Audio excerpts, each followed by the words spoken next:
Dr. David Jockers here, and today we are talking about the 10 biggest mistakes people make when they're trying the ketogenic lifestyle. The number one mistake is that they're actually not consuming enough calories and enough fat. Why is that? Because we're told in our society fat is bad for us. And so they hear about the ketogenic lifestyle and it's a low carb lifestyle. So they're like, okay, low carb, I can do that. I'll take out all the sugar, the starches, and I'll eat more protein. A lot of times people think it's a high protein diet, which it's not, and we'll get to that. But they typically are like, I don't want to eat too much fat. I'm a little bit worried about the fat, so they skimp on that. And what happens is, over time, they're not getting enough calories. And our body can do well when we fast for a day or two and we get a low calorie count for a day or two. But if we do that for a week, 2 weeks, our body's gonna sense that we're in a state of famine. It's gonna shut down thyroid hormone production and conversion. It's also gonna put more stress on our adrenal glands, especially if we're trying to exercise and do things like that. And we are gonna end up with all different types of bad responses, a lot of bad symptoms. We're gonna feel irritable, shaky. We're gonna have trouble sleeping at night. We're gonna gain weight. We're gonna start losing hair. We're gonna have a lot of problems. So you gotta make sure you're eating a lot of healthy fat. So I always tell people be super generous with the fats. Use lots of avocados, lots of grass-fed butter. Use MCT oil, use olives, olive oil, grass-fed, healthy meats and things like that. So you want to make sure you're getting these healthy fats, coconut oil, coconut products, and that you're consuming enough of these calories. How do you know you're consuming enough calories? You feel good. You feel satiated. You're not hungry. You don't have cravings, and you don't feel bloated. So if you eat so much that you feel bloated, you're burping or belching, you've got a lot of gas, you feel like you just need to lay around, it's a sign you overate, right? That's stressful on the body. We don't want to do that. But at the same time, we want to feel satiated. We want to feel like mildly full, okay? Mildly. Like we just consumed enough, we are good. That's where we want to be when we consume our meals. So number one, consume enough calories and enough fat. And that will get rid of the number one mistake, which is not consuming enough fat or calories. Number two, hydration. We gotta hydrate well. Most people are not consuming enough water, minimum half your body weight in ounces. In general, I recommend more than that, okay? So I'm gonna recommend that you drink as much water as you can, always between meals. You want the minimal amount of water with meals. I only drink a little bit if I'm taking a supplement with my meal. That's the only time I'm drinking with meals. Other than that, I'm drinking a lot after meals. So I'll wait typically an hour after a small meal, 2 hours after a large meal before I start really hydrating my body. And a great thing to do is when you wake up in the morning, before you've ever put any food in your body, drink a lot of water. Drink 16 to 32 ounces of water, start super hydrating your body. And that's a great approach. And that takes us into the third mistake, which is not enough electrolytes. When you're on a low carb diet, you actually excrete more sodium. You get rid of more salts. You need healthy salts in your body. You need healthy electrolytes in your system when you're going low carb. So salt your foods well. Use pink Himalayan salt or pink Celtic salt, or Redmond's real salt is another good one. Use sea vegetables, which are a really, really good source of trace minerals. You've got things like fermented foods. So whether it's pickles or kimchi or sauerkraut, these are very mineral rich because they're using salts in the brine. Great source of getting extra electrolytes. So that's really healthy. In general, you want to make sure you're getting at least 2 teaspoons of healthy salt into your food every day. You can put it in broth, you can put it on your foods, 2 teaspoons, and also eat mineral-rich foods. Celery is a good mineral-rich food. What else is good? Broth, so doing bone broth or something along those lines. Grass-fed animal products are a very good source of trace minerals. So green leafy vegetables in general, really good source. Wild-caught fish, really good source of trace minerals. So we want to make sure we're getting foods like that into our diet. And we're gonna help get enough electrolytes for our system. So that's the third big thing, not getting enough electrolytes. Fourth one is eating too many carbohydrates. And so this is a low carb diet, so we wanna take out even what we call healthy carbs, which are gonna be like starches, like sweet potatoes, quinoa, or squash, carrots, beets, fruit like berries. in the beginning, when you're trying to get keto adapted, you want to take these things out for a period of time. Then you can cycle them back in strategically and kind of figure out the amount that you can take in. Okay, but if you're doing these on a regular basis, you're never really going to get keto adapted. So you got to go through a period of time where you take those things out, get your body keto adapted. You can measure it. Doing breath ketones, doing blood ketones is really the gold standard, and kind of see what the experience feels like when you're in ketosis. Then try to strategically add back some of those carbs. So if you're eating too much carbs, you're gonna have problems getting keto adapted. Fifth one is too much protein. I see this often. A lot of people think a ketogenic diet is high fat, high protein. It's not. It's not high protein. It's high fat, moderate protein.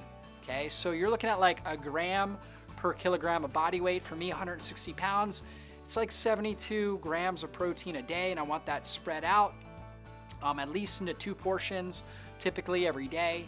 Can be very helpful.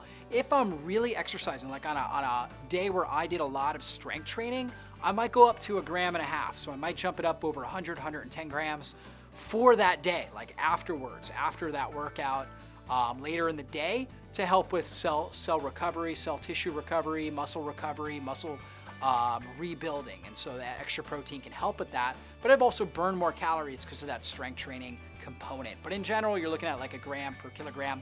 If you're sedentary, you want to reduce it down even lower, maybe like 0.7 or 0.8 grams per kilogram of body weight. So don't consume too much protein. Okay, 6th big mistake is too much stress. If you've got a tremendous amount of stress in your life, it's probably not the best idea to try to do ketogenic lifestyle and fasting. You may want to get to a period of time where you've got less stress, then go through the keto adaptation phase, which can be mildly stressful on the body. Once you get keto adapted and you've built this metabolic machinery, you'll be able to handle higher loads of stress and stay in ketosis. But in the beginning, you're going to really struggle with that. So address the stress. And that takes us into number 7, which is poor quality sleep. And so if you're staying up really late at night, you're not getting good quality sleep. So what you want is every hour before midnight is equivalent to 3 hours of regenerative sleep after midnight. So there's a big difference between going to bed and sleeping from 10 to 6 or from 12 or 1 to 7 or 8. So you really want to make sure you're getting to bed early and you're creating the right sleep hygiene. I always recommend as dark a room as possible. You can even wear an eye mask to help block out any ambient light. Cool room, overhead fan or a side fan blowing into you. That can really, really help with good quality sleep. Also reduce your exposure to electromagnetic frequencies and blue light from computers and devices and TVs at least 30 minutes before you go to bed. You can also wear blue light blocking glasses, which can be really effective and really restorative, but try to create the right sleeping hygiene, and that can be very effective. If you're waking up not feeling restored, feeling really exhausted, definitely address the sleep. And that takes us into number 8. Okay, the 8th big thing I'm going to talk about is poor bowel motility. So if you're dealing with constipation, which is a common issue when people go on a low-carb diet, you are going to struggle. Your body's going to produce more stress hormones. It's going to throw off your blood sugar stability. So you need to make sure you're flushing your bowels. Drinking a lot of water in the morning will really help with that. And I also find that warm beverages, so whether you're doing like a diluted broth, that can be really helpful, or herbal teas, or even doing like a fat-burning coffee recipe, that can really help with stimulating bowel motility. And just drinking a lot of water in general. Also doing magnesium supplements is really effective for helping stimulate the bowels. You gotta get the bowels moving, and I would recommend moving your bowels at least once the first hour that you wake up, and ideally 2, sometimes 3 times a day for really, really good bowel motility. That's gonna help you so much on your ketogenic journey. The 9th big mistake is either too much or too little exercise. So if you're training once or twice every single day, like doing high intensity exercise, that is way too much.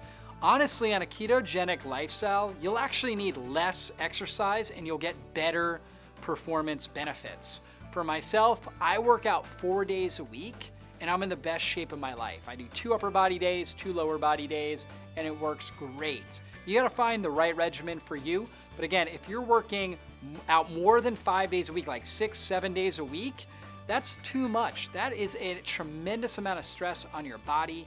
The ketogenic lifestyle and the ketogenic journey may not be appropriate for you while you're doing that level of training.